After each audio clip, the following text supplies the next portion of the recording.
different that we put in this example. Almost all kind of here, this particular energy duct over here, we can see here, this particular nitrogen orbital is contributing J2, and that is a fact we can see that it stand out over here. The semiconductor behavior is observed over here. This is something an issue things is the most. And one more thing is that get one people and do over there. So here, yeah, then and O's contribution is not much more over there. That is reducing over there. This orbital contributions, and only particular O contributions will be the higher.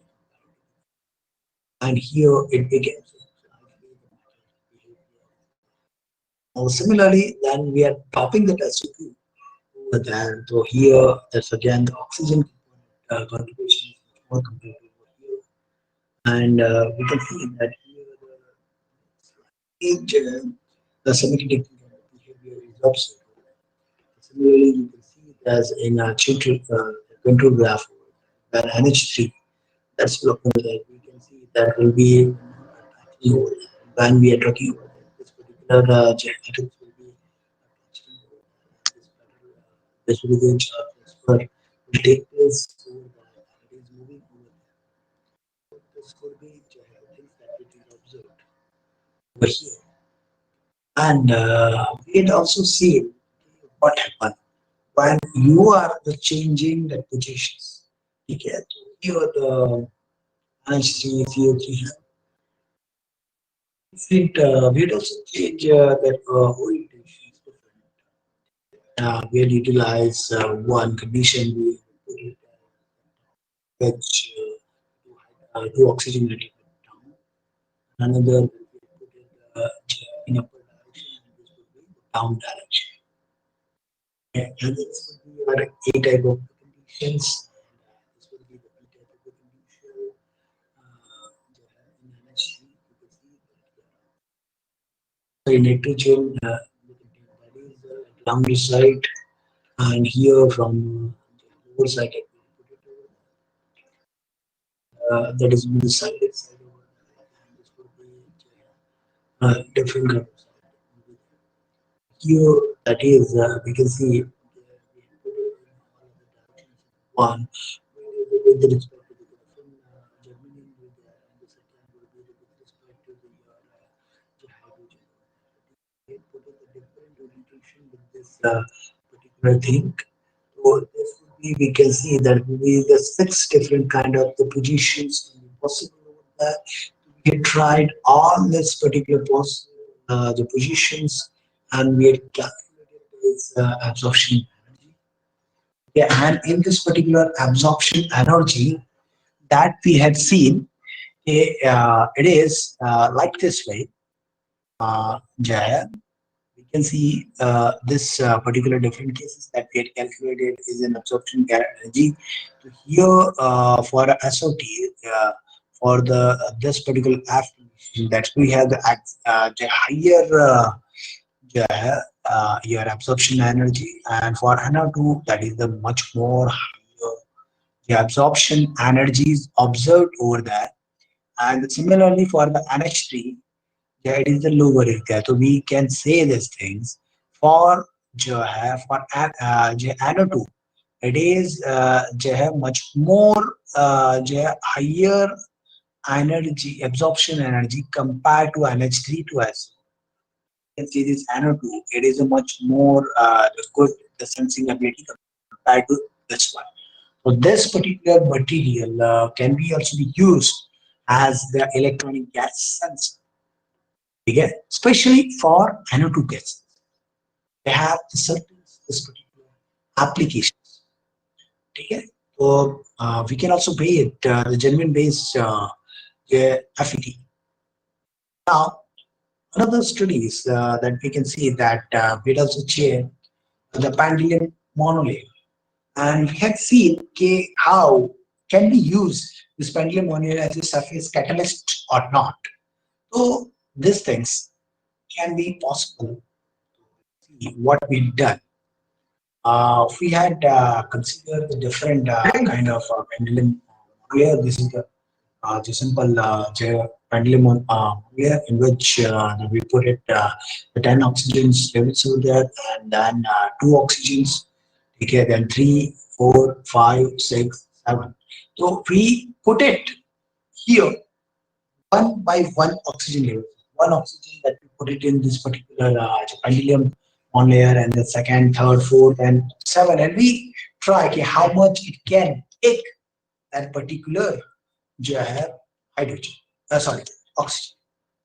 We find out that this we had calculated this optimized energy over that, and this particular we had also plot the reaction जो है of the coordinates when this particular oxygen atom is adding it over there. You can see that figure shows that the minimum energy path of the three oxygen atomic chemosol is possible over there.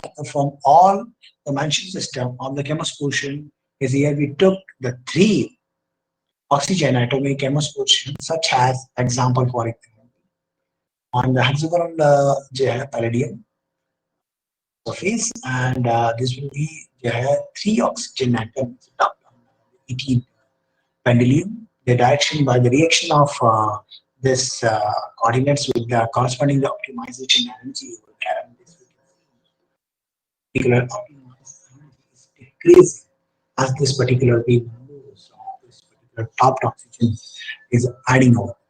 This is the things that we had observed, and this is also we had to plot chart density plot over there. We can see here this is the pendulum, and when the one oxygen is dropping over there, that will be the less interactions over there. Now here the second is dropping, it is interacting with this pendulum, and another that's three atoms of that, that is a much more interaction that is usually there. And whereas this particular number says that is this pendulum, that we can say that it is attracted to one oxygen and is making the pendulum oxide over there. So similarly, this particular numbers is increases, this particular effect is on. You can see here this particular oxygen effect is introduced. This became this particular lines will be then become much more denser and denser. That is it. Here, this is the electron charge density of the pendulum charge with respect to the number of the atom absorbed on the PDC. Here we can see that oxygen atom is much more absorbed over here. Now, after these things, consider what happened with this particular MgF here. So we consider this MgF2 model that's can be utilized as the anti-reflecting material in this particular study. Check. So here you can see that this particular unit cell have 1 mg and 2 uh, F atoms. This is an hexagon structure that we taken. This is the pentagon structure that we considered. This particular structure, so this is will be your side view, and this is your side view for that is the, and now here we had calculated its the band structure. Here we can see that it is too much. That is around 6.16 almost comes in insulated categories. And it is also the sometime this band gap is also be for this system, that is also be the 7.6 area. That's really too much band gap over there. And in this here can be seen most of the contribution is the fluorine. This particular fluorine atoms increases over this band gap. The changes. Particular fluorine plays an important role here, and this particular your band gap and now also we calculated optical property of the system in which within the refraction index And here, this particular reflection index graph, we can see that, and also the absorption coefficient that we had over that, and we had also extrapolated it is a band gap, and this particular band gaps here it is the it will be the here this will be the we can see that band gap is around 5.52 electric volt, and in other case this will be the band gap as it's very electron too much. And okay, here this is the higher band gap of this particular material that's anti-reflection would be that is the band gap should be higher, then it will be the dawn news there. Yeah, and this is I think now the next would be that uh, sharp connect systems. In that sharp connect system, you can consider this NBX2, in which we had replaced Jahab with X, with SE, as SE and T. It studied this particular structure monolayer, you can see. And here we had considered Jahab, your heterostructure. Here that you can see this your NBS2, NBSE C2, and NB, and this is the bond here it is over there, and here between these two, that is making bonds. One here. Then we can also be considered the one worlds interactions, and we'd also make this particular graph over there. We can see the NBS2 by this particular structure that is a very stable, or NBS2 that is, we can say that it is unstable structures over there, and NBT2 again it's an unstable structure. Now NBS2 and NBS2 heterostructure here you can see it is unstable structure. So the simple here is unstable. But here, this particular structure, we can see here the ZA component will be there. This particular ZA component it does not play a much role in the stability, so we can consider it would be the stable this particular things. Not in ZA component, it will be something else. So we cannot consider this would be the stable. So we have only this NBSN and basic. And we had also studied that particular magnetic moment of this particular structure. And yeah, this will be things will be there. Here we can study this particular magnetic moment over there. This particular magnetic it will be there. Here the magnetic moment will be the increasing over there, and the magnetic moment will be the changes over there for the homo, and that is also be for the hot. You can see that this particular gel we had also to calculate is electrical conductivity and thermal conductivity. That will be the increasing with the temperatures over there, and now it will be the changes with the increasing. Now, we'd also say what happened when we are Jihad increasing the strain. We had applied the strain up to Jihad 9 uh, percent, and in both the tensile and compressed stage. So when we applied over there, we have said that the magnetic momentum has also changed over there, and we had also the plot that we choose. Now, one more paper which that is published in amongst knowledge that is published in scientific in which we had considered the MOS2 kind of study. Yeah, that particular study we had compared with an experimental study, and which we had done this particular theory work over that we had plot almost to structure, hexagon structures over there, and whatever this parameter is available from the experiment data that we had taken and we plotted.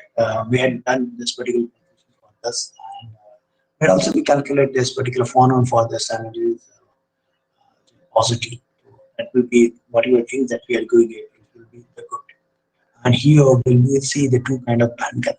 One is direct to 1.83 electron volt by utilizing this, and similarly that is the 177 the electron volt, also indirect.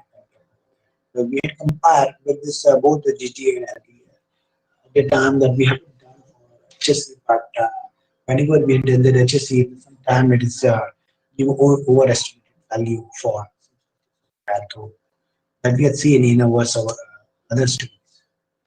And these are the experimental things that is measured by some our experimental collaborator that in which we had calculated the mobility. It's also the specific height and internal entropy, and they have free energy that we use, and then also uh, the impedance spectroscopy that we had to compare our result with this one. We have very good match. Now I would like to show the last study. I have only 4 minutes. So this is J-hafnium sulfide, disulfide structure, and we had utilized for photocatalyst for water treatment. This particular study, we had considered again the hexagonal and tetragonal structures, and we also checked its stability and its skill. Both have had phonons, so we had to so that here this particular structure had a positive structure, and after this, we had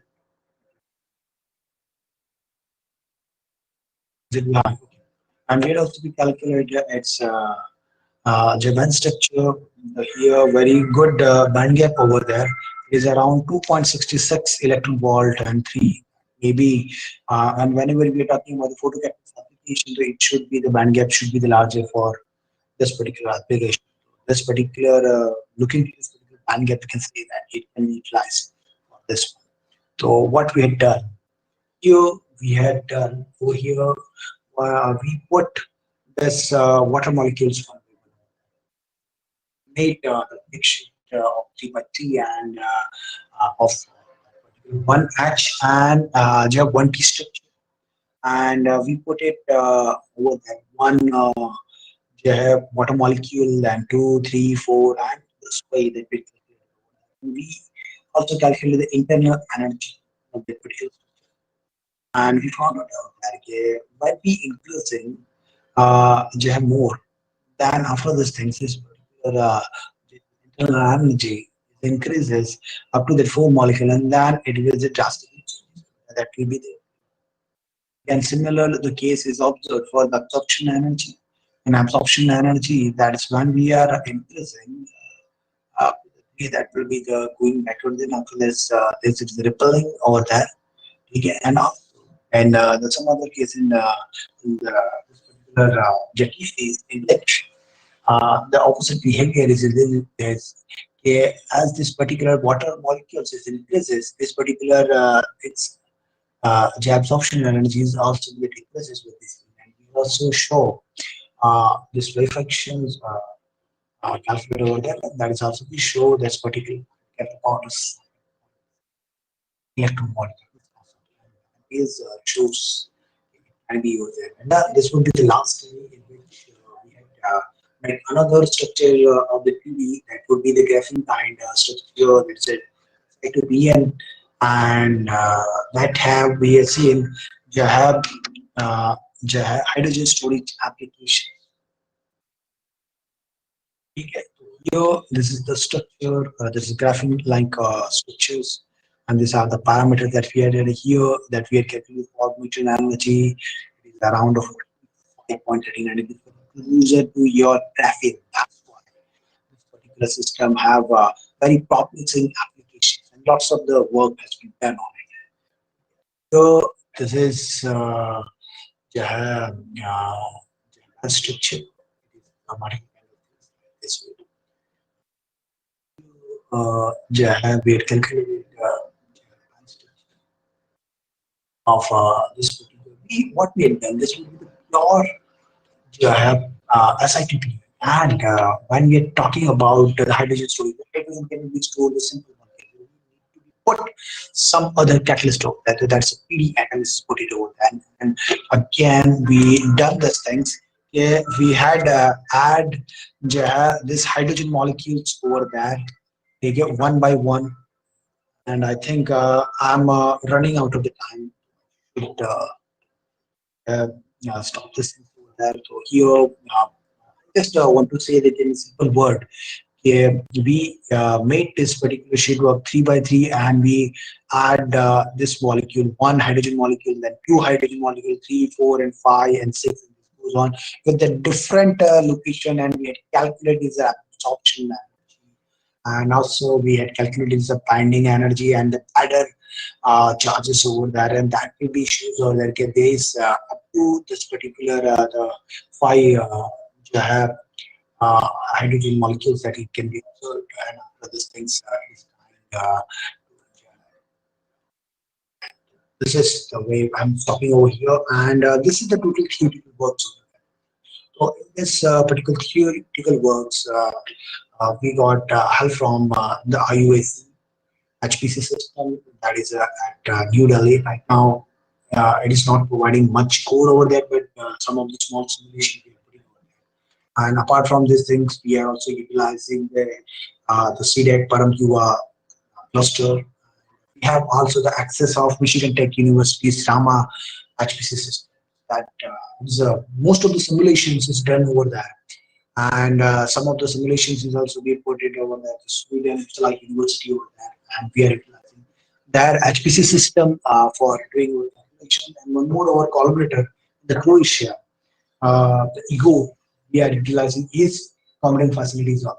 So up to that 2017, we are dependent for other for the simulations.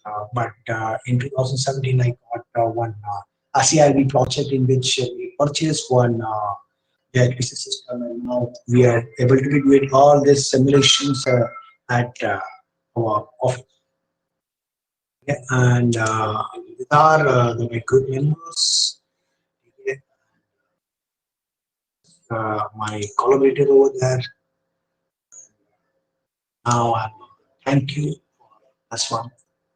Okay, now I think I've taken sufficient time. 48 minutes. Hello? Yes, sir, you are in time. Sir, thank you, sir. So there are few Actually, I'm questions, not but able to hear anything. yes. So can you hear?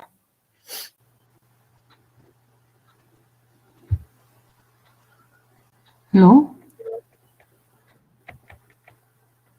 Yeah, actually, Hello? So can you hear? Yes, okay. I think sir is. confusion है ना? Yes, sir.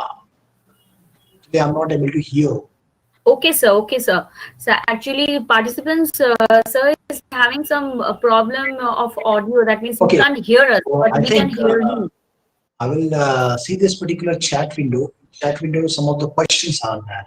If you Yes, sir. Some allow me questions to, are I there. can answer those questions. Uh, so you can take one or two questions. Okay. So, that is the one question, sir. What is the concept or the significance of the negative electron volt? Uh, is of that is clear. The negative electron volt. Yes, is maybe in my slide. Let me go into that particular slide.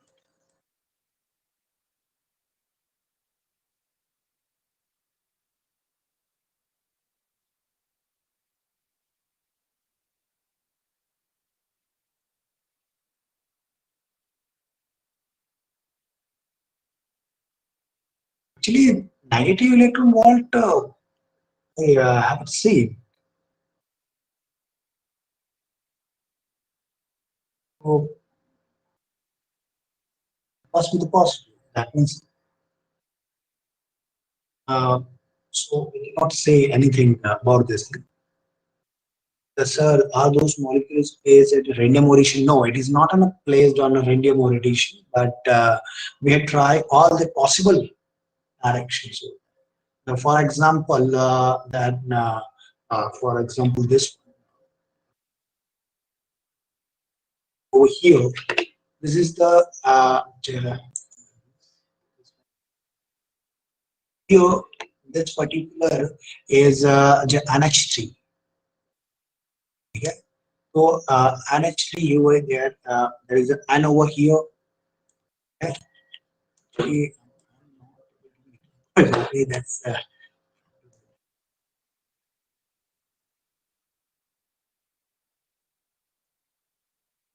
I'm not able to use this particular whiteboard over there.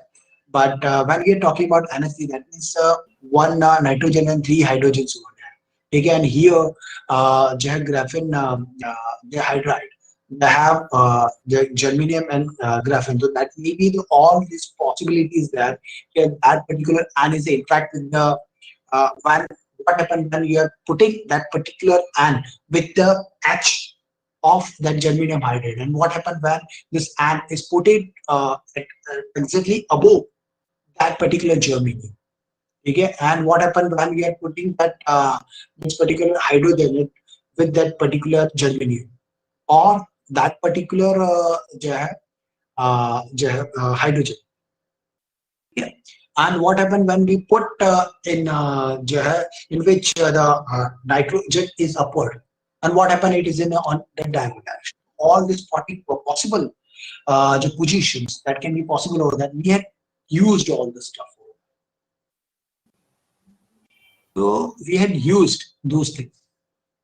And does the structure retain its signature after a molecule being absorbed? Yeah, yes, we had checked this particular, we had relaxed the system. And after these things, we had said, yes, it's a Camus question is possible. Over. And what may be the reason of the negative phonon, the frequency mode? Actually, whenever that will be the negative phonon, that says that the structure is not stable. Structure is not possible. Yeah. Usually, whenever we got this particular negative phonon, we just just put it. We are not considering this at all. Give the negative one because it is not possible.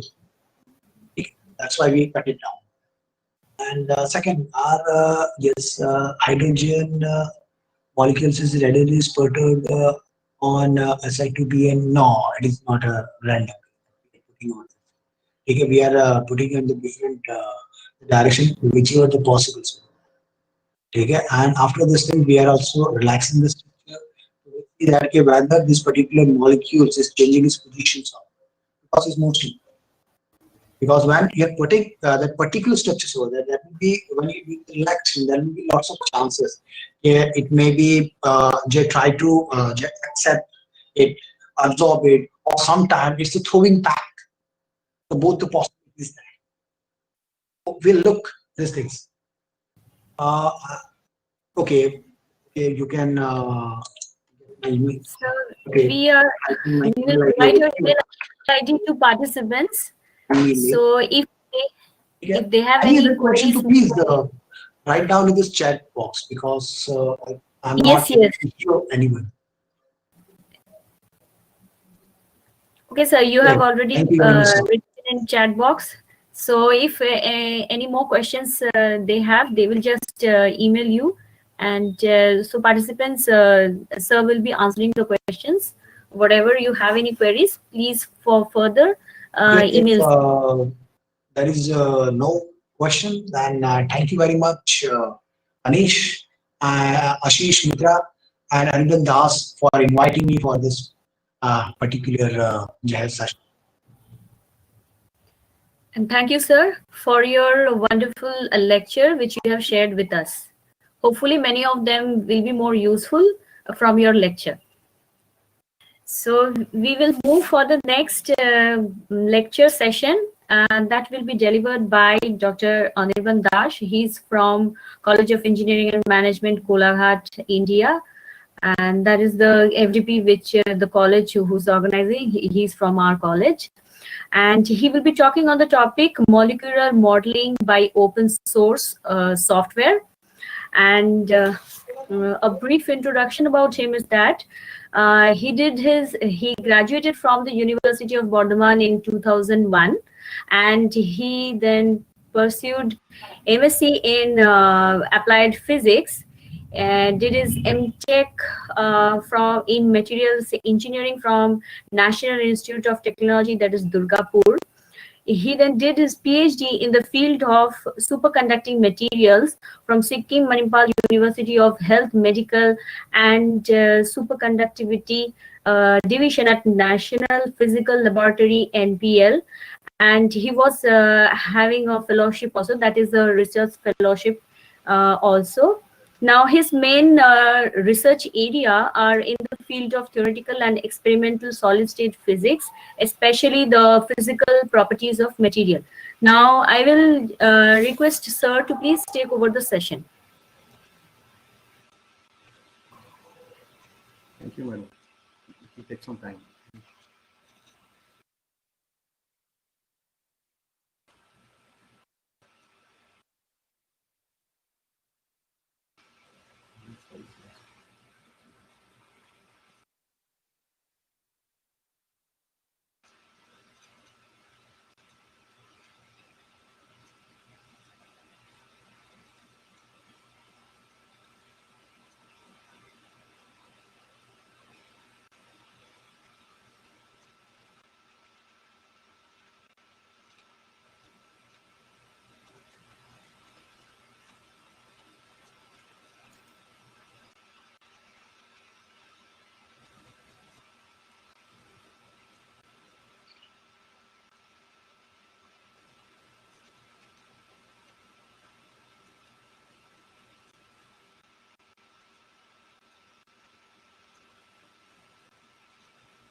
Oh, hello. Can you hear me? Yes, sir. Yes, sir. You have to put it in the full screen mode. And it is visible in proper. Good evening, everybody. So I'm going to start discussion here. Actually, it's not a specialist lecture or the talk here. It's basically a type of a tutorial section. Okay, so here we're going to talk about some open source software which can be used for the material modeling purpose. Okay. So I'm Anirban from College of Engineering and Management, and obviously we know our college is organizing this program, FPT program. So let me just start with this thing.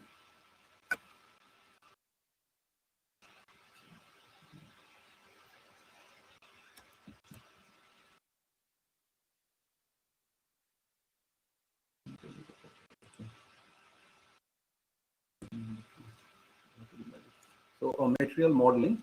So obviously material modeling covers the both theoretical and the computational aspects. Okay, so we are trying to basically mimic the material.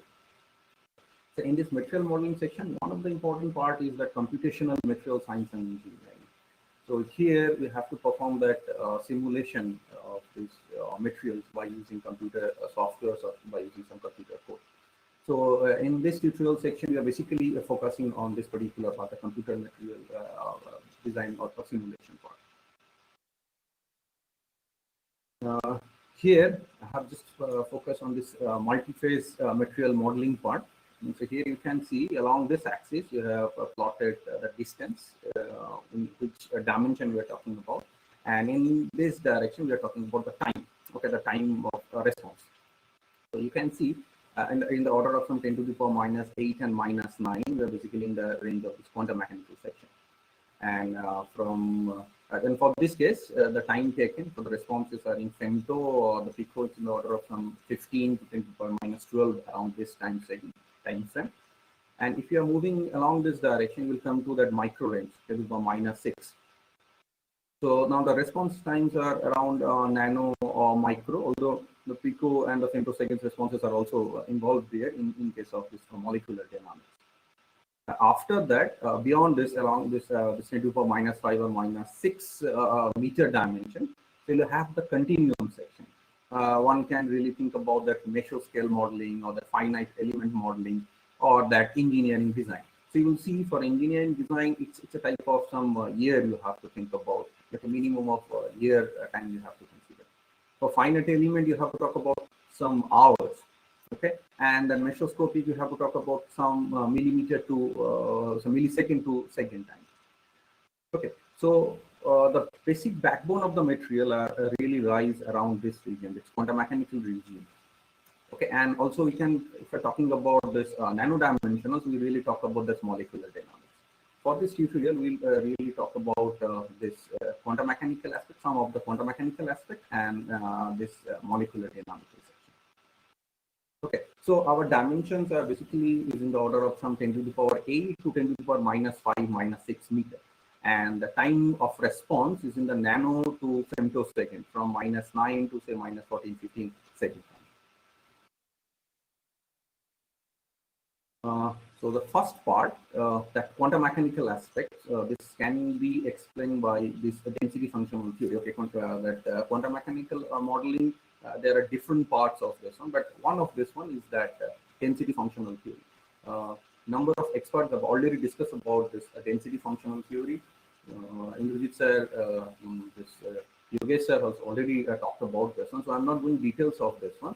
But the basic requirement of this thing is the basic theorems, which are really governing the DFT part, is the most important concept of electron density. Okay, so it really explains that that electron density really governs a number of things. The total energy, the ground state energy, really governed by that electron density. So ground state energy. Okay, so the energy of the system is really depends on that electron density. And the number number two is the density. The minimization is the total energy, is the ground state density. So when you are talking about energy and density, so it really comes out with the concept of this density functional theory. So in this case, you have to solve a Schrodinger-like equation. So in Schrodinger equation, it's a many body problem, but in this Cohen-Sam equation, the density functional theory, you have to simplify this thing by a system where we are only considering the density of the system. So this equation can be written here. So this part is the Hamiltonian, this is the kinetic energy part, this is the potential energy part, and this is the wave function. Obviously, when you go to solve this thing, when you go to solve this eigenvalue equation, one can get the energy term.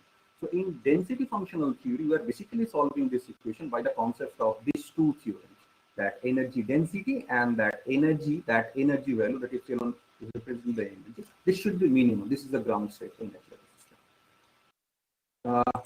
This is the flow chart. This is the flow chart where we have shown this thing. The first you have to guess to start this one, to start this simulation. First you have to guess this thing. So first initial guess will be here. So when you have this one, that initial guess will help you to get the effective potential in the system. So effective potential means that electron-electron interaction, electron with other ion interaction, and that external electron potential effect. So this can be calculated by using this concept of this, by using that initial guess. So that effective potential is written as that external potential, that electron-electron interaction, and the third term, which is known as the exchange correlation term. So this is basically, one can think about all the unknown things, all the unknown interactions, which is not really known to us by using our simple concept. So one can put all these things. One can approximate, one can go for higher verification, and one can solve this thing. When you have this potential, directly put this thing in the equation and go for that iteration.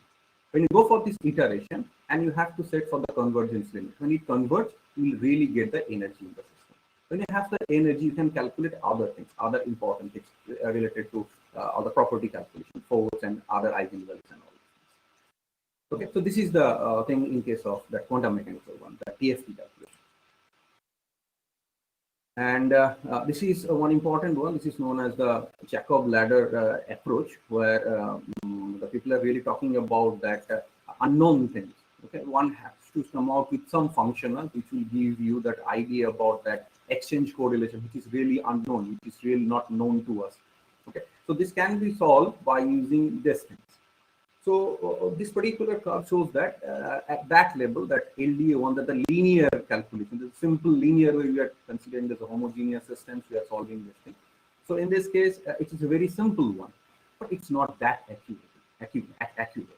But if you go in these directions, you will see the simplicity is moving in the opposite direction, but accuracy moving in this direction. So obviously, when accuracy increases, when simplicity decreases, the computational time will increase. So depending on the requirement of the system, one can choose which type of exchange correlation you have to use in this calculation. Then the next part is the molecular dynamics. That molecular dynamics part is basically a computer simulation thing where we are really using the dynamics of the system.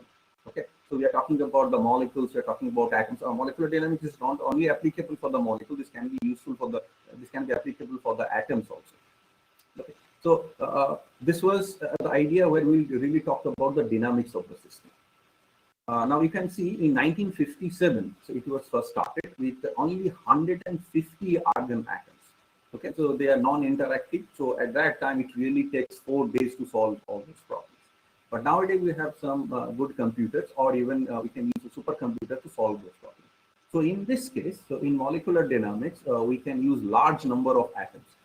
Sometimes 1,000 or million atoms one can use to solve this one, to get the dynamics of the system. Yeah, these are the general steps. So first you have to initialize the position and the velocity of the system, velocity of the atoms or the molecules what we are talking about. Then you have to calculate the force from the given potential. So this is the part which is not known, which we have to provide to the system, and from the potential one can get force. You know, they have a gradient relation. So from the potential one can calculate force. And if you know the force, then you can really get the acceleration, you will get the new velocity, new position of the system. From new position and new velocity, one can get the properties, because you know the properties, the kinetic energy of the system. This can this is a function of velocity. So by using this thing, the kinetic energy, potential energy, total energy, all can be calculated by using the new position and new velocity. Okay, so this effect will be there. But the most expensive part of this molecular dynamic system is that the potential to force calculation. It takes a maximum time. This is the flowchart. This is a simple flowchart that we have discussed. Initialize the position, calculate the force, and then the rest important part is that when you're going to initialize this thing, so generally this is for that 0 Kelvin thing. Theoretically, for the computational case, this is at 0 Kelvin. Now you have to apply some physical conditions where you have to apply some temperature, or you have to apply some pressure.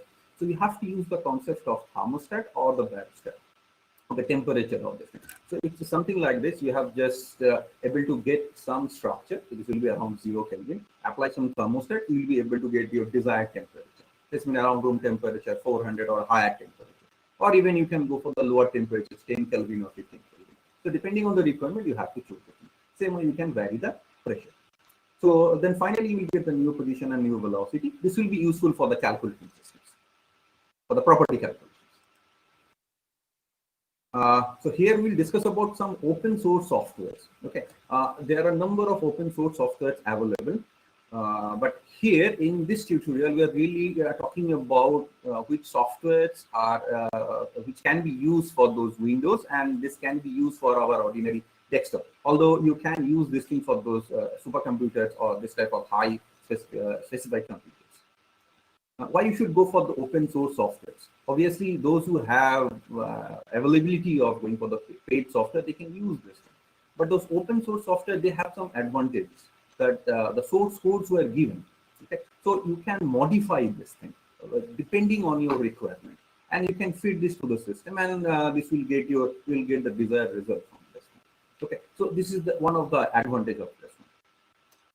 And obviously they are free, so those who don't have access of all this type of software, or the beginner, this is very, very useful. And obviously during the pandemic situation, one can use this thing when you are not able to access the laboratories, or you cannot visit to your institute or the collaborator place. You can easily go for some computer simulation, get some idea about the properties. And obviously the fund constraint, so one can easily understand what I'm trying to mean. Okay, now using the softwares, or basically the modeling of the material. So first and foremost thing, you have to define the system. So which system you are going to talk about, whether this is a fluid, whether this is a solid or a liquid. So you have to just choose this. Then frame the model. Okay, so what type of thing you are talking about, whether this is a water at high temperature or metal at low temperature, this thing you have to just think about. Then when you have this one, then in computer simulation, first and foremost thing, you have to get that that input data, meaning the position of the atoms and or the molecules. Okay. So you have to get this. The next part is the that model translation. Okay, so it's a model formation. Physically, in your mind, you are just forming this one. But now, using your simulating software or your code, you have to frame this thing. Okay, so you have to just convert this thing. When you have this one, run this program, go for the iteration number of times, and then go for the verification. After verification, you can validate that. Okay, when you have this validation, so your job is not aimed here. So then after that, you have to go for the experimental analysis. So either you can perform this thing, or you can take somebody's data and you can compare this thing. So what is really happening? And then finally documentation, go for or implementation of this thing. The first part, this is the input data. Okay, so framing of model, this depends on the researcher or the teacher. They can frame. But the input data, so you can take two forms. Either you can take the experimental data. Okay, if you are performing any XRDs or SAME or this type of experiment, you will get some data, the position of the atoms. So one can use this thing, directly fit this to the system and run this for go for the simulation. You will see the effect. Another one, you can use some software to generate this. Okay, so there are some open source softwares available. We can use this in Windows.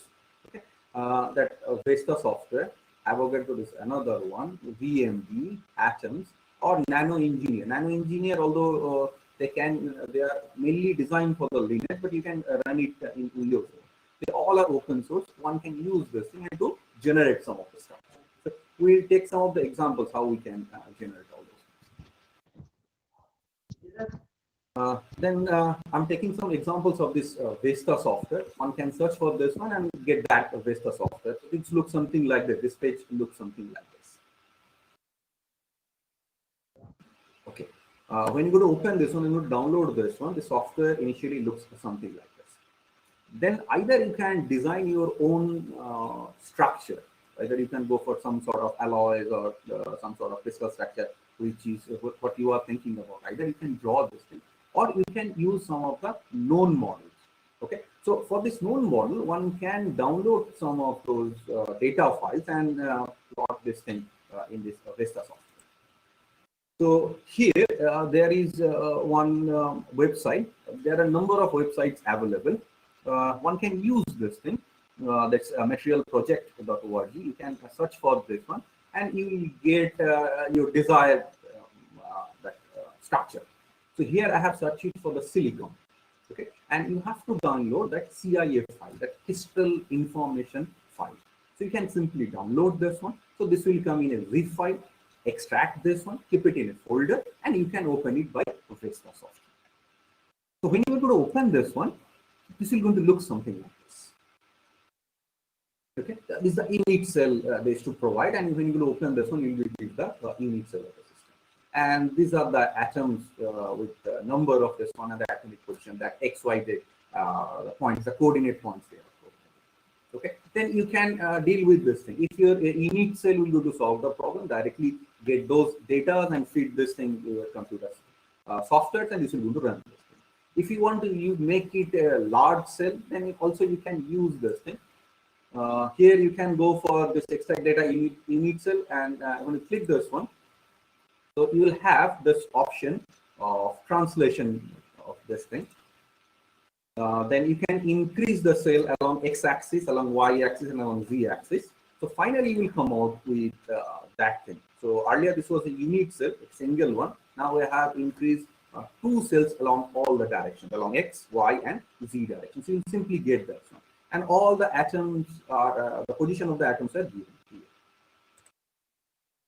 Okay, I have magnified this one. So this looks something like this. So where you have a unit cell, 2, 2, 2 in all 3 directions, x, y, and z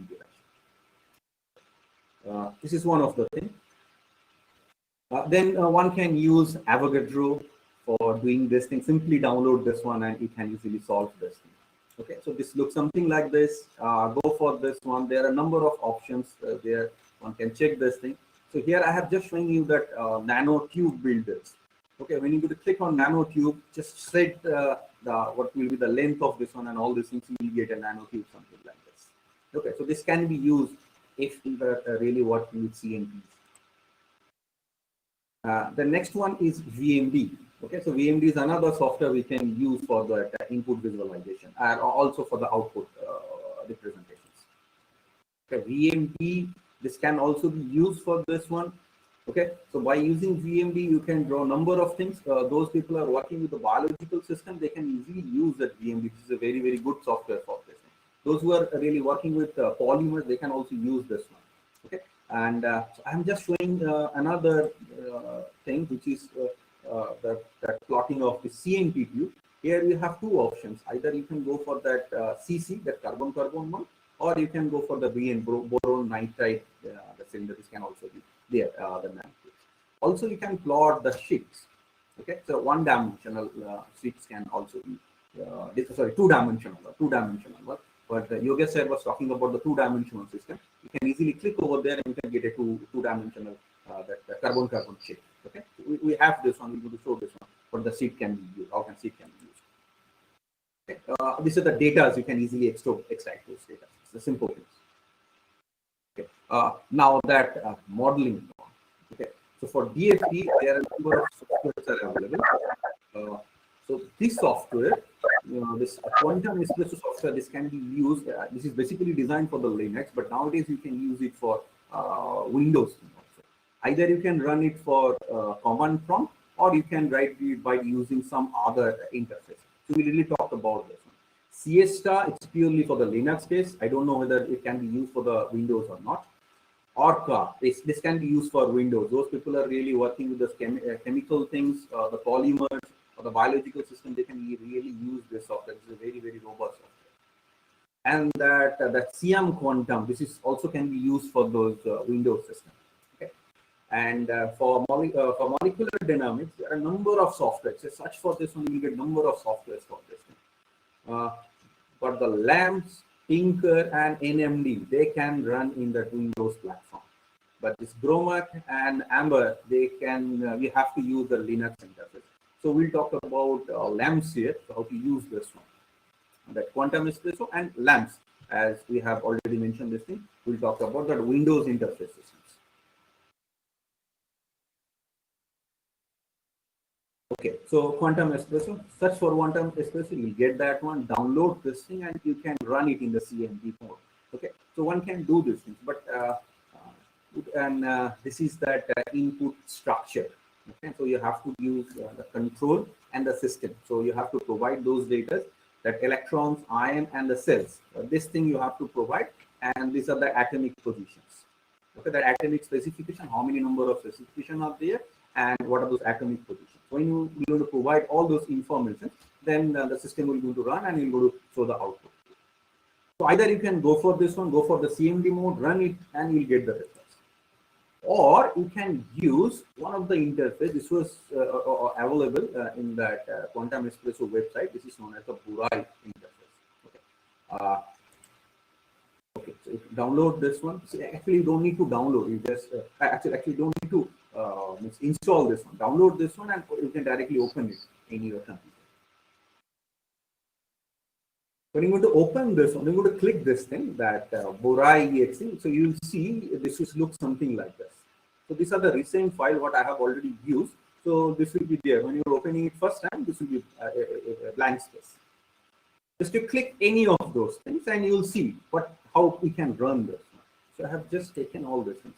I have just clicked it on this one. This is basically the silicon one. We have run number of things. When you go to click this one, you will get a window something like this. So here you will get that one, that three lines are here. So if you go to click on this case, so you'll see the number of possible options are there which you can use in quantum espresso. Geometry, SCF, optimization, molecular dynamics, DOS, band structure. But these three are not working now. They will take some time. After some time, they will introduce this one. Okay. So depending on your requirement, you can click. When you go to click this one, this you go to calculate this thing, and then click over another this three lines. When you have this one, you'll see. Okay. When you go to click this one, you have this section. You can change the data depending on your requirement, and then you will come out with this thing. So if you click this one, you'll see input. Either you can run this one, or you can get the output, or you can modify your requirement by using these steps. When you click on the input, you'll see that input file directly coming over there. So don't need to generate your file. Directly click on this one, and you will get that file. So if you are interested, either you can run it over there, or you can take it and run it in the CMD mode, in the DOS mode. One can do this. Here, okay, just the full page of this one. Okay, then you can click it on run, and you can run it over here. So I have already run this thing. I'm going to show you the results. When you go to click this thing, so you will get number of files generated. Okay, so these blue lines are that input files. Okay, click this one, you will see those input files. These are the graph. These white sections are graph sections.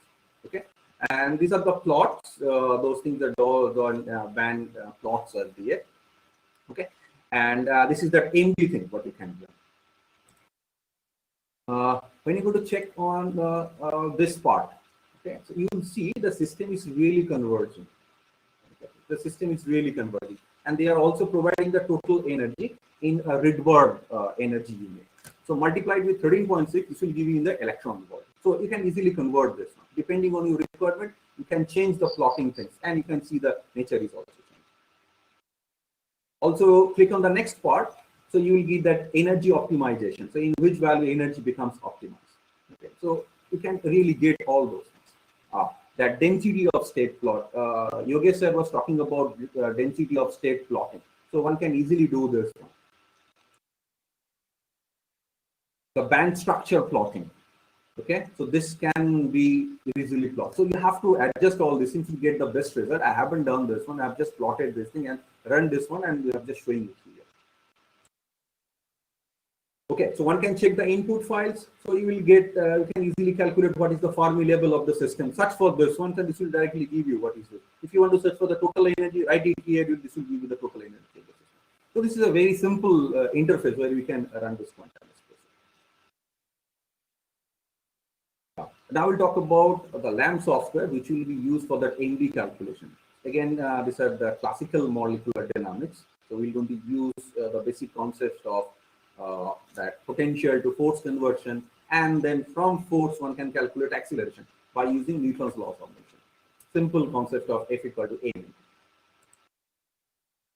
One can download this one, and these are the steps: initialization, then system definition, simulation part, and the running of the program. That's everywhere we have the same thing.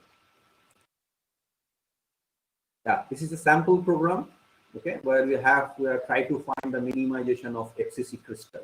Okay, so you can really generate this one. Either you can generate the crystal by using the Lam software, or you can take the input, that rate data. So plot from this visualization software, take it, and you can take this one as an input. You can also use this. Okay, Now in Avogadro, you have some advantage of plotting this one. So in Avogadro, you can go for the extension, you will see number of other softwares are available. So when you go to click this one, this will directly give you the input file for this software. Here I am trying to plot the water molecules. Okay, so you have some large number of water molecules, 300 plus water molecules are there. If you go to click this one, you will see that input file for the Lam Software. The next part is okay. Really, this either in case of lamps, you have to use the CMD mode. So one can open this CMD, the DAWs mode, and you have to run this one. For this thing, you have to provide two important things. Okay, so either a minimum of two. One is that input file. So this should be in .in, .in format. This should be in TXT form, or you can paste it in the Word pad mode. Okay, so .in form you have to put all the input files, and also you have to provide the potential in the system. Okay, if you are talking about crystalline, so potentials will be different. If you are talking about fluid, potential will be different. Ghoser and Krishnan Mondopada were talking about this molecular dynamics. You're talking about potential, so I'm not going details of potential. I'm going to directly use how to use this one. You can search for the potential, get this thing. You will all these are available.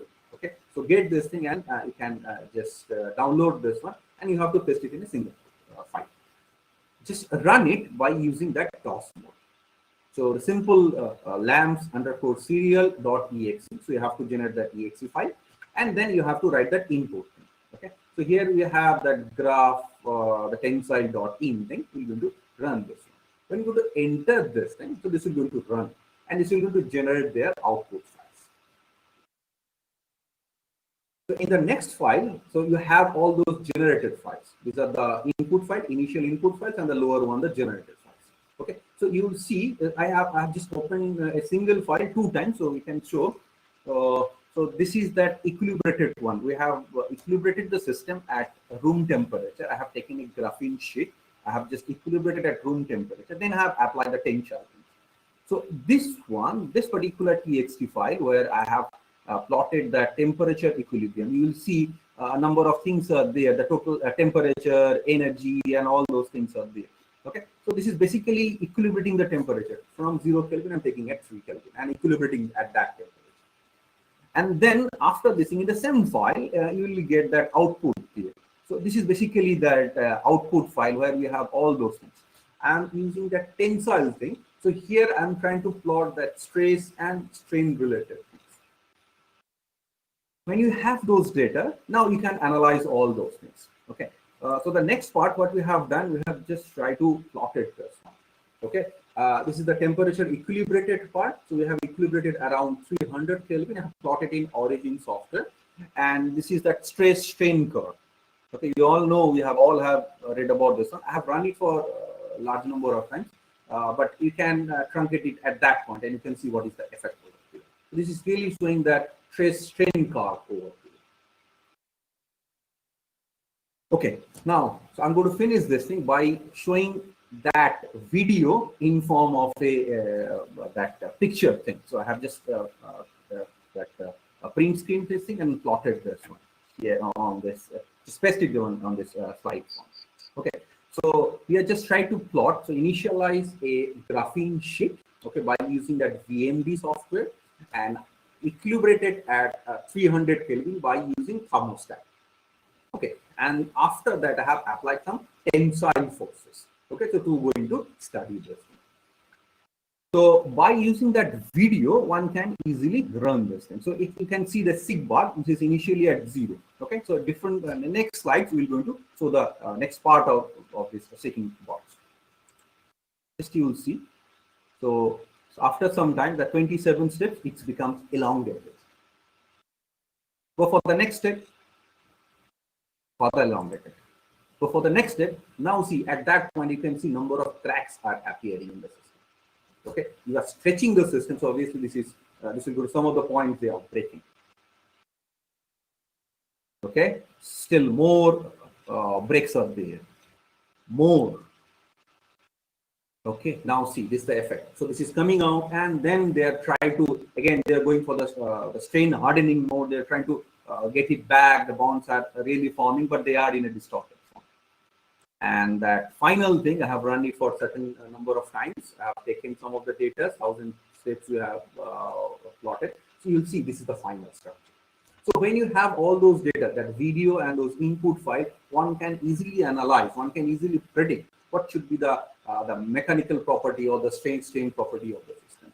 Same way, one can use some other method to solve this type of problems.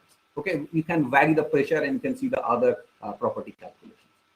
Okay, so now, okay, this is the last thing. I think. Yeah, that's this. So this is the last one. So after at the end of the simulation, okay, this really happens with the system. It's torn apart. Okay, so now we have discussed about that quantum thing, the DFT part, and that molecular dynamics. Some of the software for the input for the model implementation, model translation, and that output, how to show that output.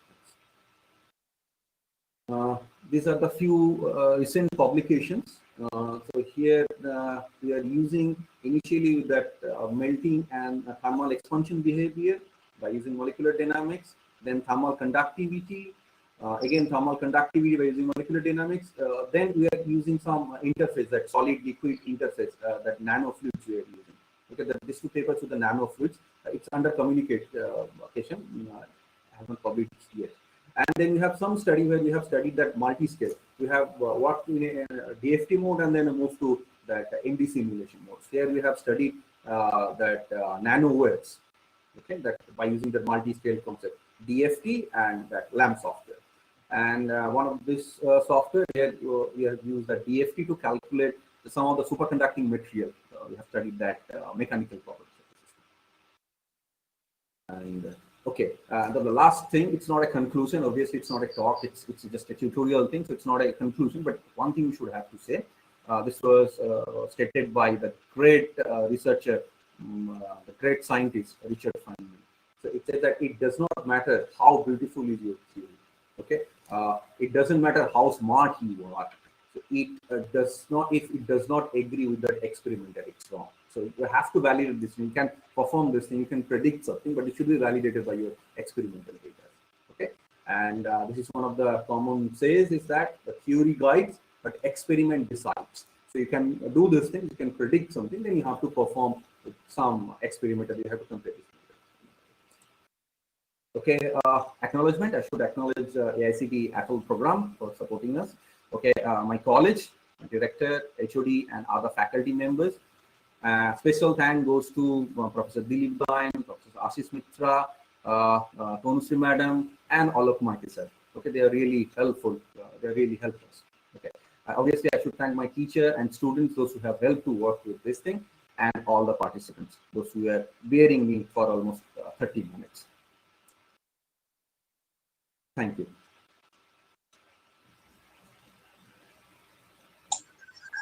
Hey, dear sir. Yes, so I think I have you check the chat box if there is any question. No, still we don't have any questions. So I can take if you have any questions. Someone is writing. Someone is typing question. I'm just waiting.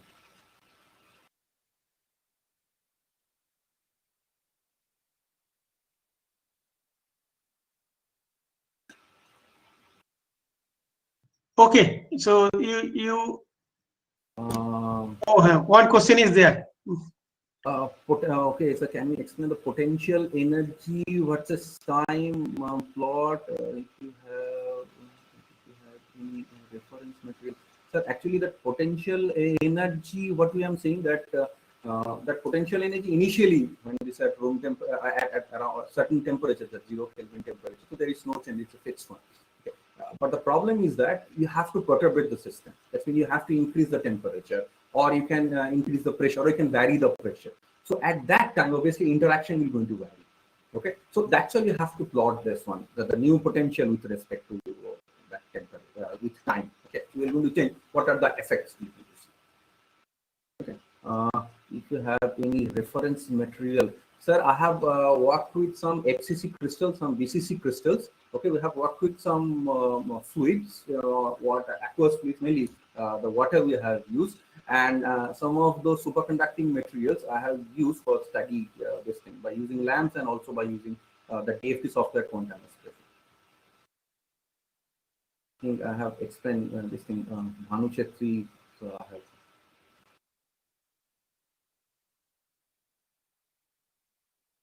Hello.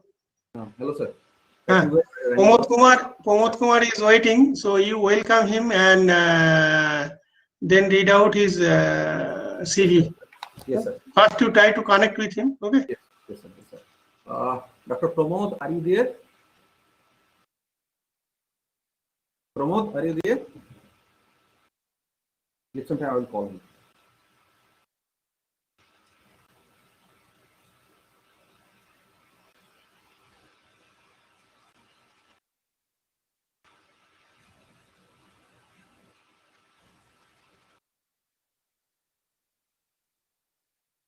Hello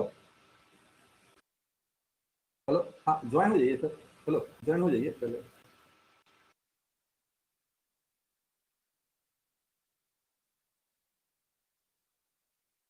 हाँ हाँ जाइए नीचे देखिए क्या एक plus sign होगा कोने में लेफ्ट या राइट देख लीजिए आपकी तरफ से लेफ्ट या राइट एक प्लस साइन होगा येलो कलर में उस पर क्लिक कर दीजिए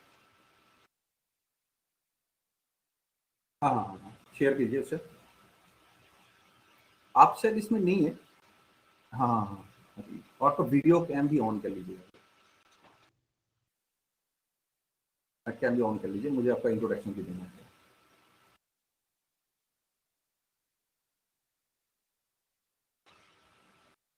क्या है जस्ट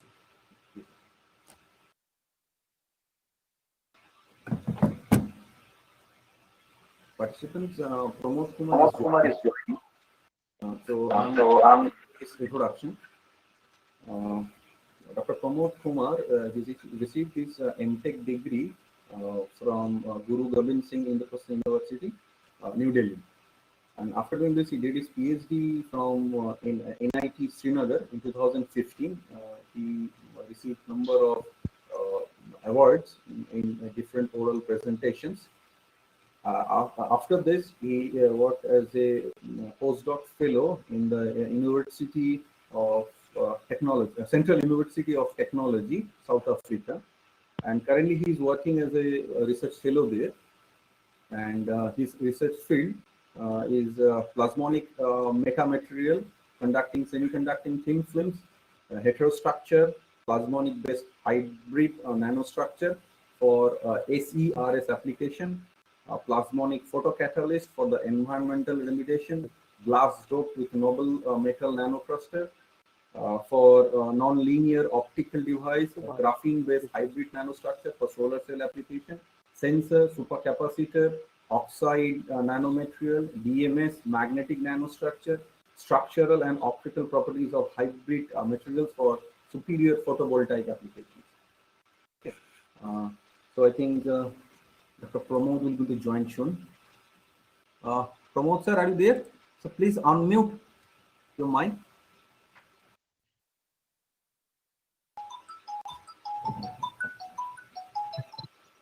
सर उसमें पहले अनम्यूट कीजिए ना आपका mic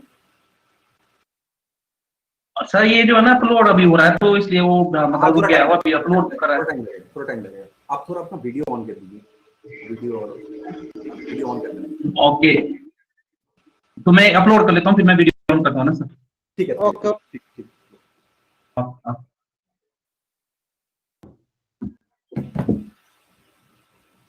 Okay, Anirban, thank you very much for your nice presentation. Thank you, sir. Thank you, sir.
Pramod sir.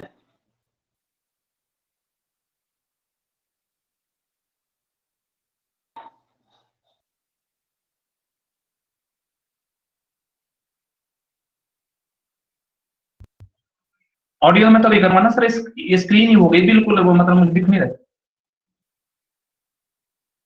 Actually, you have to upload or share your okay okay screen. Sir, okay You can upload or okay share okay your. Okay.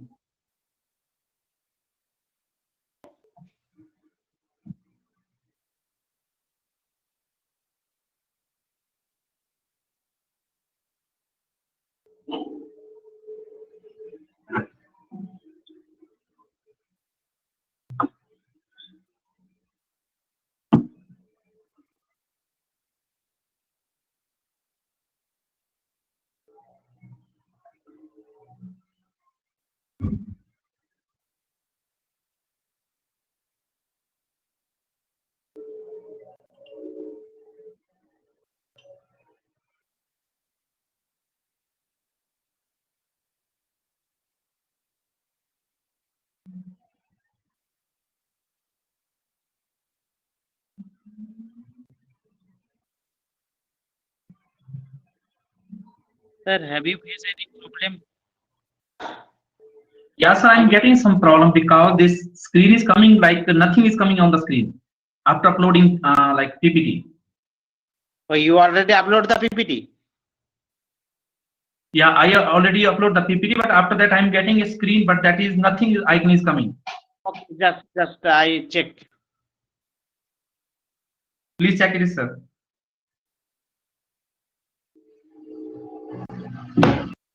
Okay, got it. Okay. Modeling by open source. This one. This is the previous slide. But sir, I can't see anything because this screen is like. What is the name of your PPT file?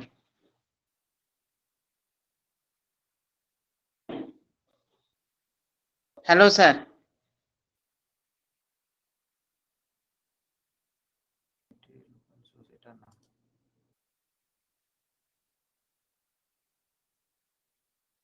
Sir, not uploaded yet.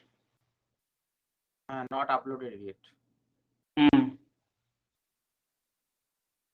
Sir, your file is not uploaded.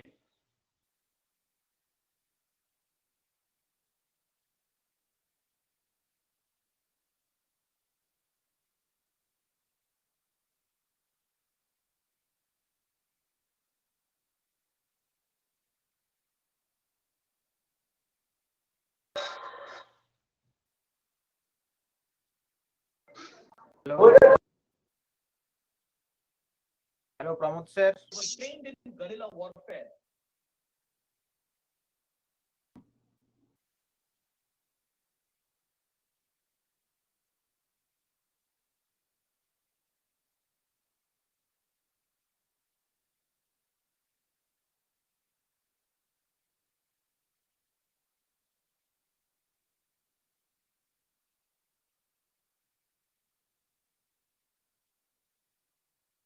Hello, Pramod sir.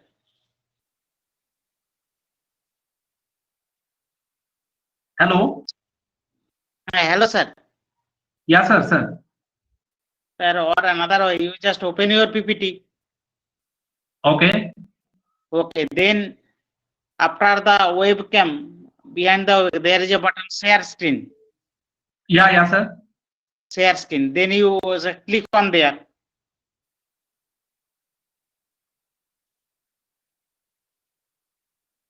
You click it.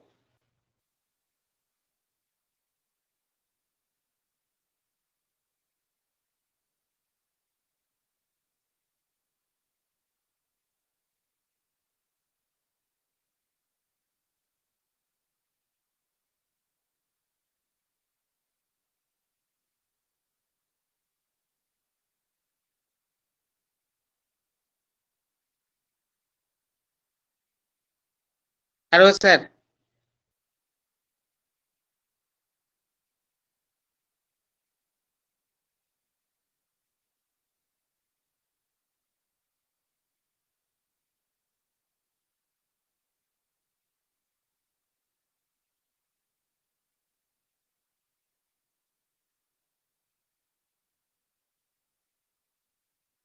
ये screen तो coloured आ रही है sir, उसमें कुछ हो नहीं रहा है। नहीं, are you, there are actually two time you log in, there are two name is coming, two name. Okay sir, PPT भेज दूं सर मैं आपको? And okay, now okay, just behind the, okay just I tell you, just you do behind the web. Okay sir, I tell you, behind the share webcam there is a button, share your screen. starting there is like a starting screen. Start your screen, no, share your screen. Then what Here it is? is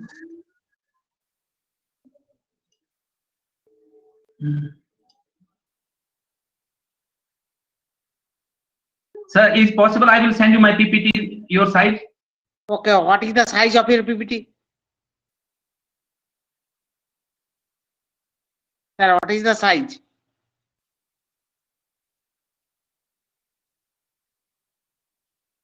Hello sir. Hello, Hey user, what is the size? that Okay, size is like it's that's a 215 KB sir, oh, 11 just, 215 KB. okay, you just send me, I will upload these things. Okay, so your email ID is Dileep, Professor Dileep. Yes. Just I will Okay, sorry upload. sir, I will. Okay sir, I will send you just within 1 second.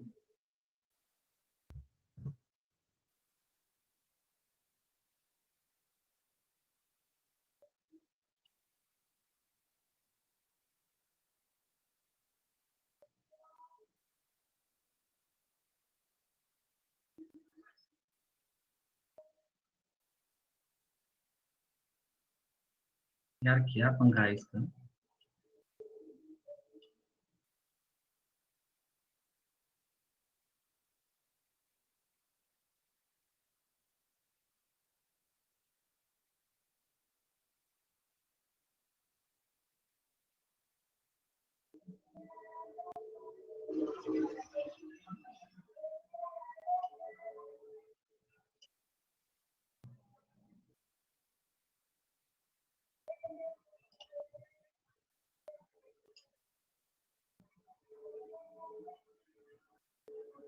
अरे यार, यार ये क्यों नहीं हो रही है connect?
Alokda, Yes.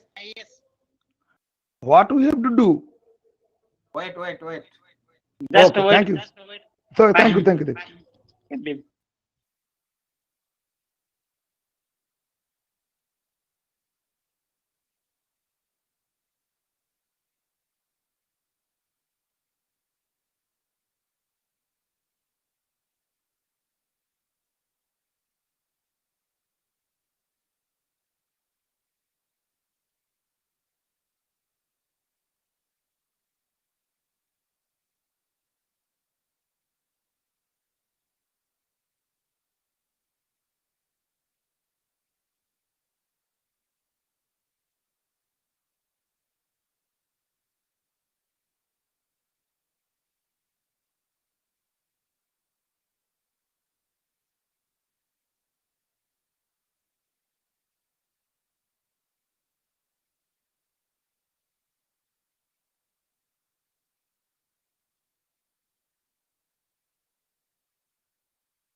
P sir, are you here?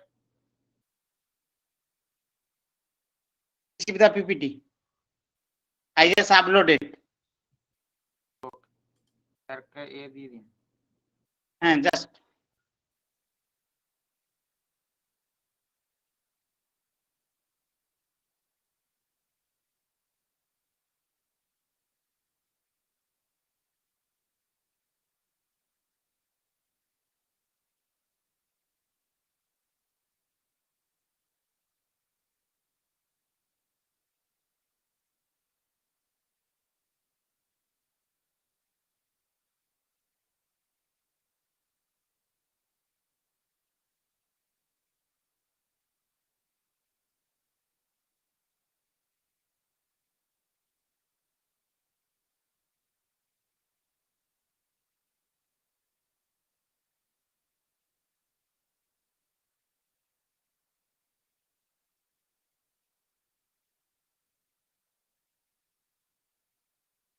Prof sir, I am uploading the PPT. Okay. Hello sir. हाँ हाँ. Hello. I just already upload. Just only processing. Yes. Okay, sir. Pramod sir, I'll just show you the slides. Just wait. Okay, sir. You are listening my voice, sir. Yes. It is audible complete. Okay, sorry, sir. Maybe my side, maybe internet problem, sir. Okay. Sorry for that one.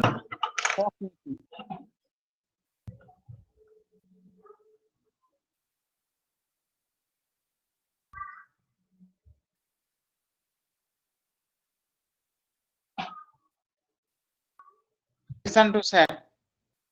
Yeah, so I can change this one, sir. This slide or not, sir? Hello. Yes sir, you can. Hello, Yes, Pramod sir, you can start now. Okay, sir. Thank you, sir. Okay. Okay. First of all, I would like to give me the opportunity to deliver a lecture on this Atal Academy sponsored online PDP program on based on advanced material and engineering, and my topic of talk is like embedded plasmonic nanostructure in a dielectric glass medium for multifunctional applications.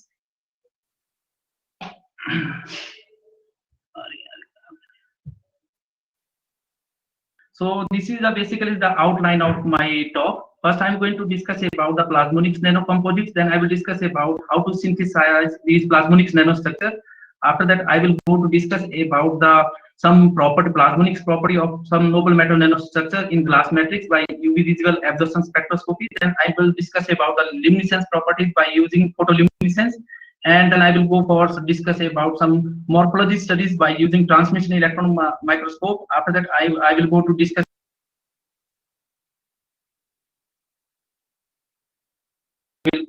about nonlinear optical studies using jet scan technique. Then I will conclude my talk.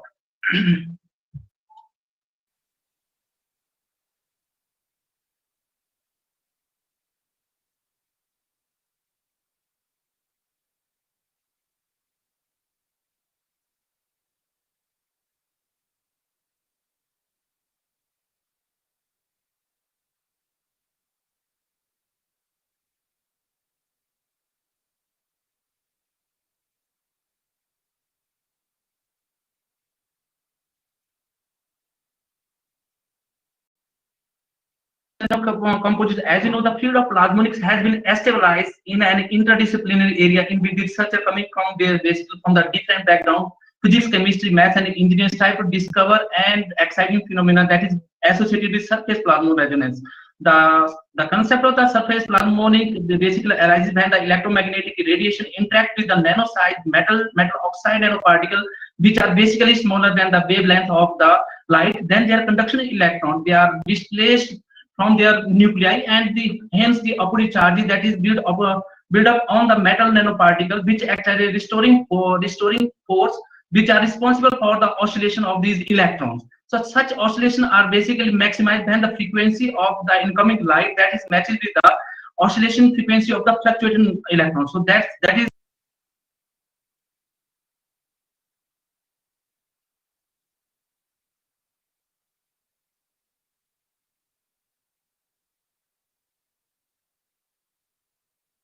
light with differently at nanoscale as compared to bulk nanoparticle, and the color change arises basically due to the phenomenon of the surface plasmon resonance. From an electron point of view, metal just like as a sea of electron. When the light shine on the surface of this metal nanoparticle surface, some of the light wave they are propagating along the surface of this metal nanoparticle, and that's the known as like a plasmon. Plasmon is just like a group of electrons that are moving back and forth across the surface of this metal nanoparticle.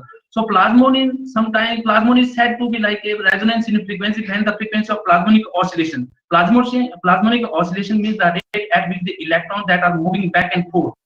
That is same as the frequency of the light that produce it. Therefore, the oscillation of these electrons are able to coordinate with by like a quantum mechanics, and their behavior, and the nanoparticles such as like silver, copper, gold, they resonate at different frequency in the visible region. For example, gold nanoparticles like in the stained glass resonate at the frequency of the reddish purple light wave, so they emit like a reddish purple light, and silver nanoparticle at the same frequency as the yellow light, they emit like a yellow light. So it means different shape and size of metal nanoparticle give rise to a different plasmon, but that oscillates at different frequency and producing the different colors.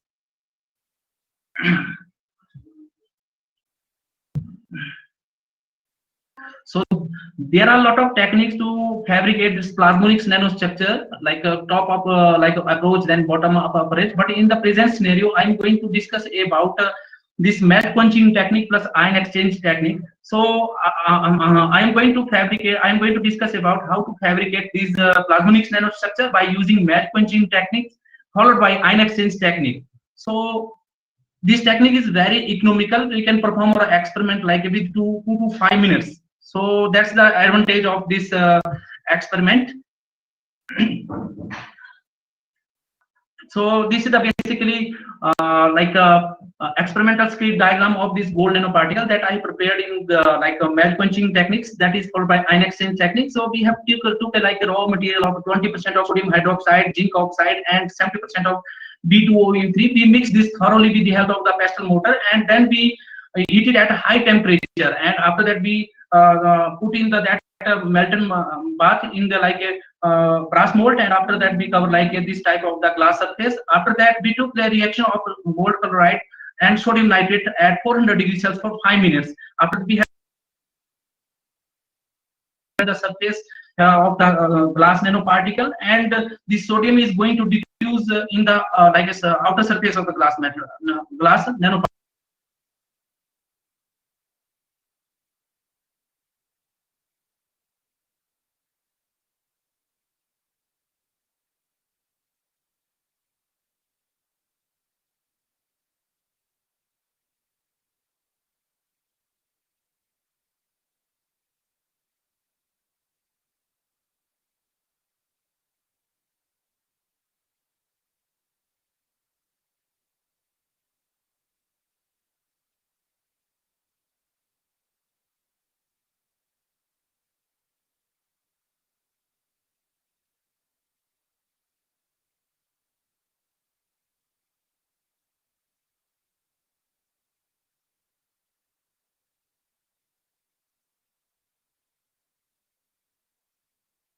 After that, we have fabricate like some like silver nanoparticles in a glass matrix, and we have used in this method for like a commercial glass. And this is basically composition of the glass matrix we have used, like a silicon, sodium, calcium, and up to SO2, Fe2O3, and Fe2 is like a electron donor. So we have to like a soda lime glass slide. We have to incorporate it in the like a sodium borate glass, and we have performed this experiment at 370 degrees Celsius by using silver nitrate and sodium nitrate after, and heat it at for like 400 around 370 degrees Celsius. After we see these like a silver nanoparticle that is incorporated on the surface of the nanoparticle. After that, we like heated these exchange sample at 450 degrees to 650 degrees for 1 hour. So annealing is basically employed for the nucleation and growth of these nanoparticles. So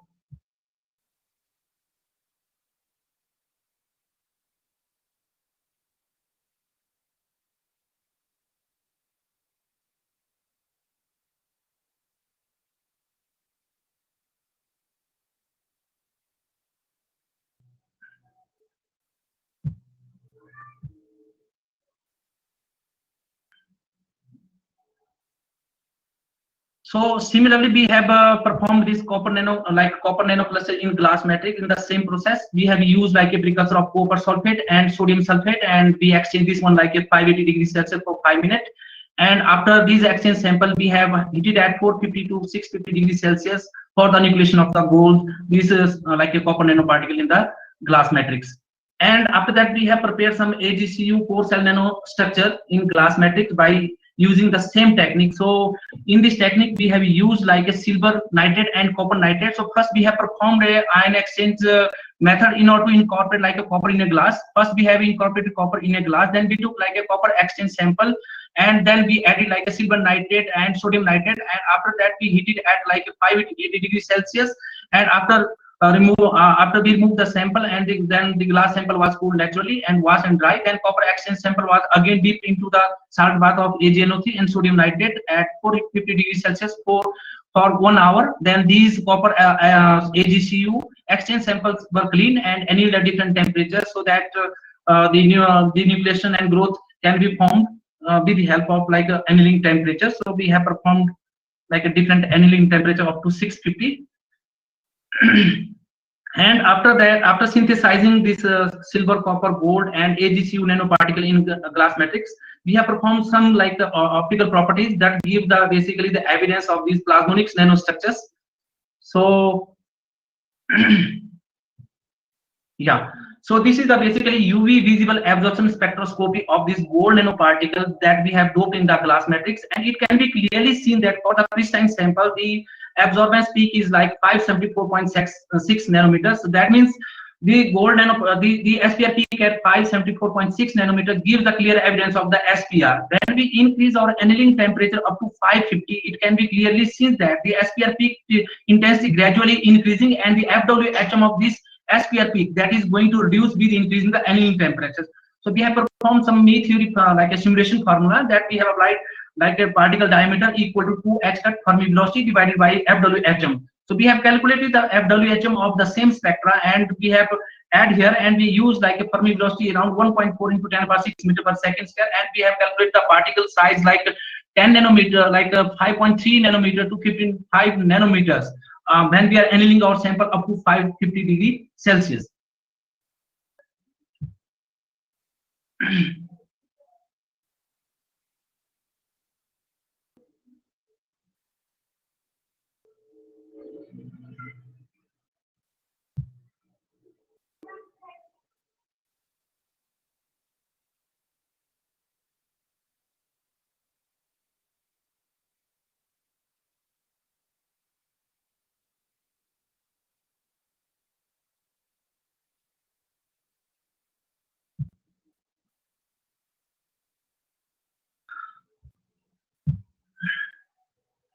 And why not?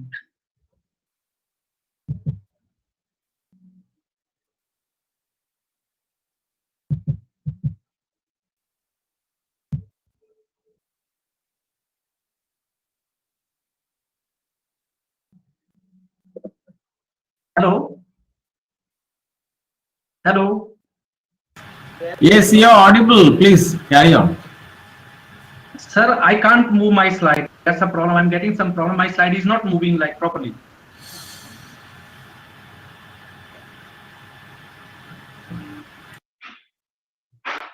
I think you have some internet problem issues. That's why. Yeah, because I can't see anything like I can change my slides. There is nothing linked.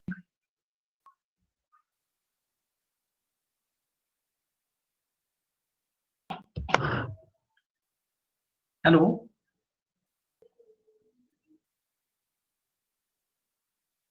At the bottom, Yeah, right now I got the like a link right now to like change my slide. And this is the UV visible absorption spectroscopy of AG-doped glass sample at various temperatures. So it can be clearly seen that for the AG-doped glass sample, for the crystalline sample, we are not getting any SPR peak. That means like the particle size that may be like less than 1 nanometer. There may be the possibility like that the silver in the form of ionic, maybe Ag plus ions. So after annealing the temperature like 450 degree to 650 degree, we have observed like a SPR peak.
After that, we took the like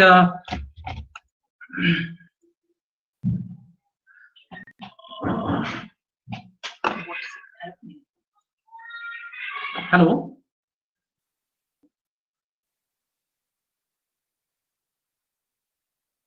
This is the UV visible spectra of like a copper doped glass sample in a glass matrix, and we have seen like maybe when we exchange of copper doped glass sample at like 580 degrees Celsius, and we have got the evidence of the copper nanoparticle in the glass matrix. And when we increase the annealing temperature up to 650, similar we are getting the trend of these SPR peak intensity is increasing with increasing the annealing temperatures.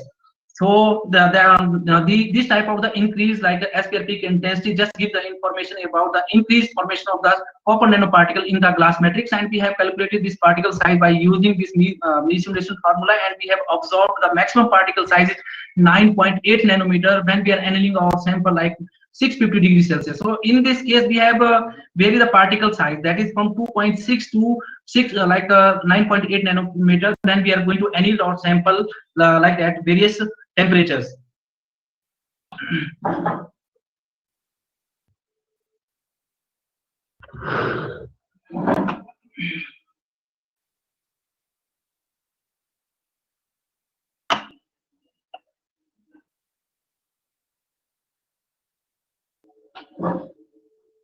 Hello.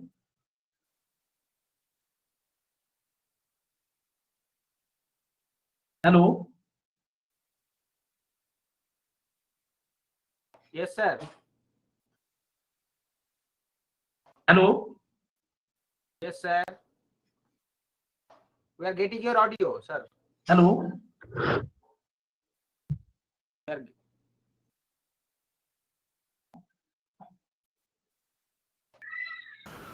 Sir, okay, carry on, please.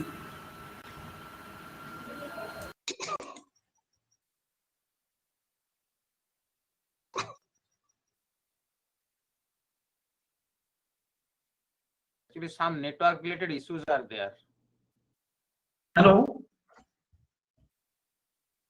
Yes, sir, it is audible.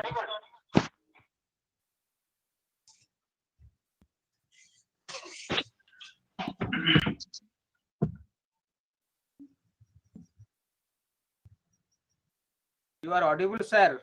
Please continue.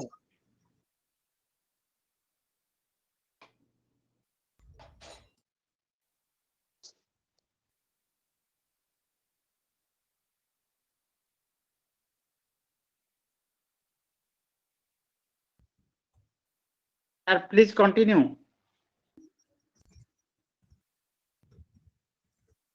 So we have fitted this PL emission spectrum of pure glass. We have deconverted into this 5 peak using like a linear background by using like a Lorentz Gaussian shape and composition of 20% of sodium nitrate, 10% zinc oxide, 7% of B2O3 like a sodium, like a boron oxide. And it is well known that zinc oxide based material exhibits like a luminescence material as compared to boron and sodium, because zinc oxide has a high sensitivity factor. It means that the luminescence property of zinc borate glass are basically observed due to zinc oxide. Therefore, the PL emission in the 3-point electron assigned to the near band emission of zinc oxide due to the transition from radiative recombination of exciton. So the intensity of this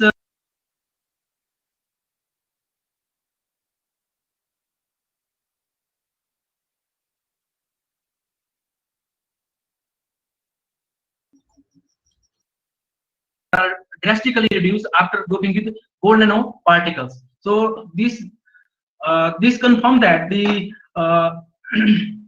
there are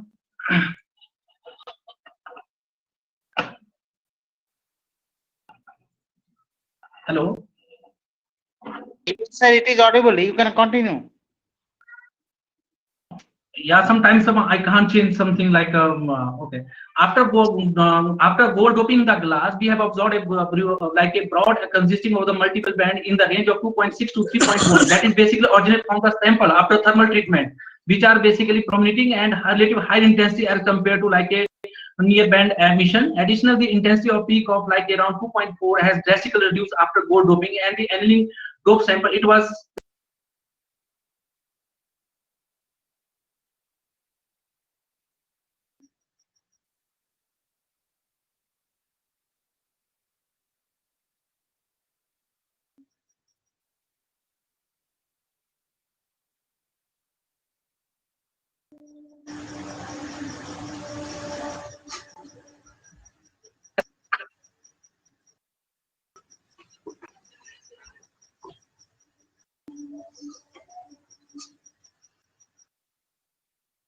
sir. Cool, sir. You can continue.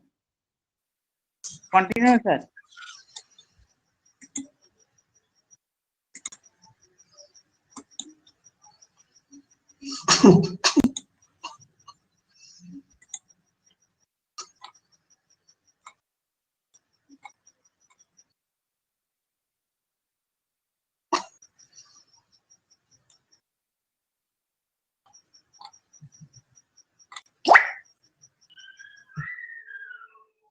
Okay, this is the basically like a PL spectra of AG dome glass sample, and X size like a different wavelengths like 325 nanometers, 375 nanometer, and also like a 425 nanometer. We have used like a three different type of the excited wavelength like 325, 375, 450 nanometer respectively, and it can be clearly seen that the peaks around you can see 80 to you can say like a 400 411 that basically arises due to the like Ag plus ions absorbed in the like a distorted octahedral side in the glass matrix, and we have observed like some like 590s like 535 in the these type of the peaks we have observed due to some like a silicon oxide based defects that we are observed in our samples, and it can be clearly seen that the luminescence intensity is like a reduced when we are increasing the annealing temperature. That means like a pristine sample we have a more Ag plus ion exist on the surface of the metal nanoparticle, but when we increase our annealing temperature the luminescence intensity is going to reduce. That means more and more neutral atom that is formed inside the glass matrix. Therefore the luminescence intensity of the neutral atom there is no luminescence for the Ag neutral atom. So that means basically the luminescence is coming from the Ag plus ions, but after increasing the temperature Ag plus ion convert into like a neutral atom, and the luminescence intensity that is going to reduce. That means that also gives a clear evidence of the AgCu nanoparticle absorbed in the metal nanoparticle. So this we have excited of this material by a 450 nanometers. We are getting the same trend. We are observed like a 493 one peak that basically coming from the Ag plus ions dimer peak, and this broad emission we are getting some silicon oxide like a defects absorbed in the glass matrix. And this is basically the energy level diagram. So we have observed like this emission 365 to 430 30 nanometer. Basically that is observed from the Ag plus ions, and this 438 to 490 that basically the Ag2 plus ions dimer, and these are the defects peaks that basically observed from the SiO base crystal defect like breathing oxygen. We can see that like a basically these defects is basically observed due to like a oxygen defects. So these these kind of the so in the PL spectra of Ag doped sample we confirm that like as exchange sample like a pristine sample we have observed like a more luminescence intensity, but when we anneal like a high temperature the luminescence intensity is reduced. That basically give the clear evidence of the formation of the more copper like a silver neutral atom in the glass matrix, and silver neutral atom has no luminescence. That's why this gives the clear evidence for the nucleation and growth of this Ag nanoparticle in the glass matrix.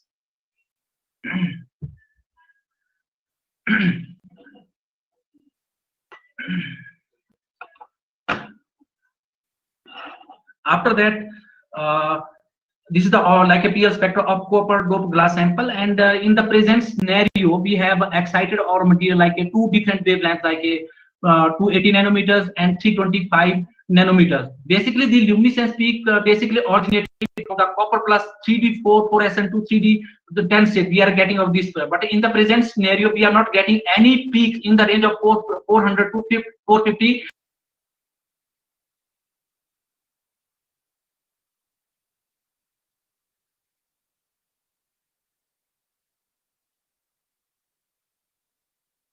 Four S1 and 3D10 free copper plus ions.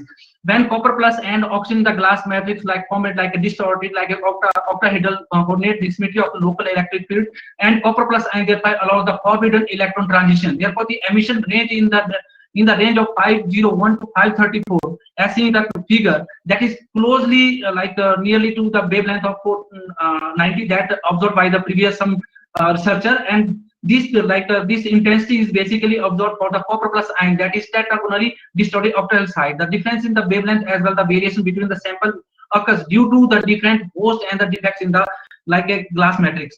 So in addition to this, the PL band in the range of 583 to 560 and 630 to 725 are observed, and these semiconductor like CO2 as shown in the here, the band gap emission like 2.1 and the another these observed basically for the copper oxide based defects observed in our sample. And secondly, we have also observed a PL emission in the range of 1.9.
Sir, it is not audible. Pramod sir.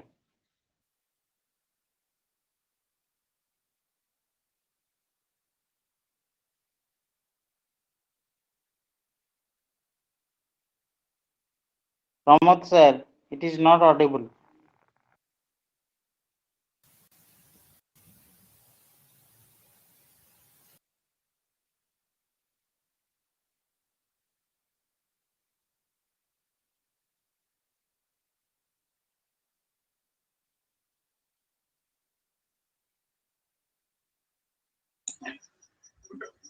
DG sir. Hello. Sir ও তো শোনা যাচ্ছে না। So write to his public personal chat in this regard.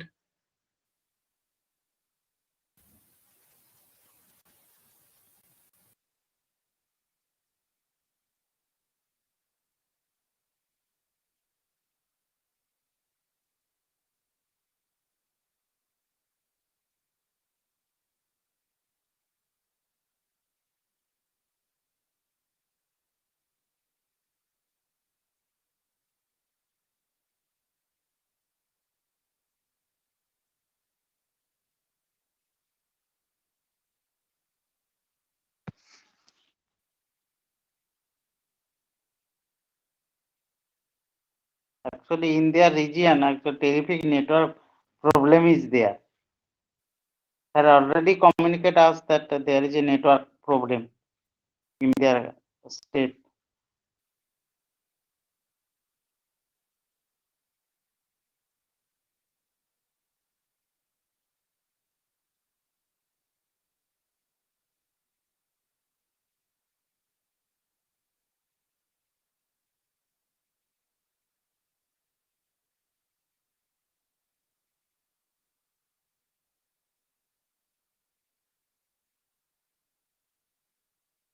Ashish sir, Yes. can you contact sir? No, Everything is I could not contact with him, but I have sent sent a message to his mobile. okay. Oh, let him go. Okay. All the symbol are there. So He is giving talk. So after some time it will be over, I think. I don't know what is the problem. All the symbol are correctly showing. I do not know. These are the technical problems.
Not audible, sir.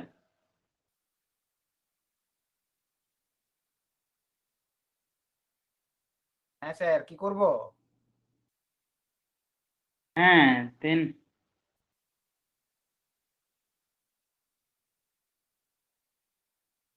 আর কতগুলো Ashis sir ওই পিপিটিটা দেখুন আপনার কাছে যেটা আছে। এটা আপনার কাছে যে পিপিটিটা আছে ওটাতে কতগুলো স্লাইড আছে আর দেখুন। okay. Just check.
Ashish sir.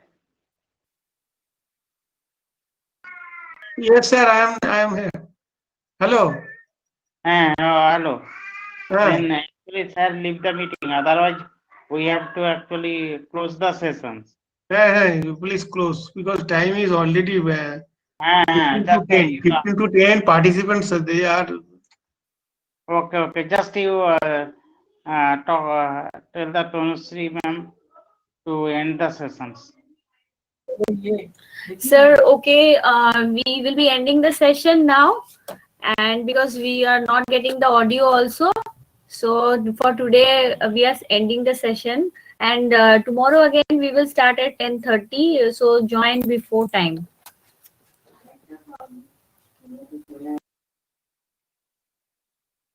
Okay, ma'am. Okay, good night.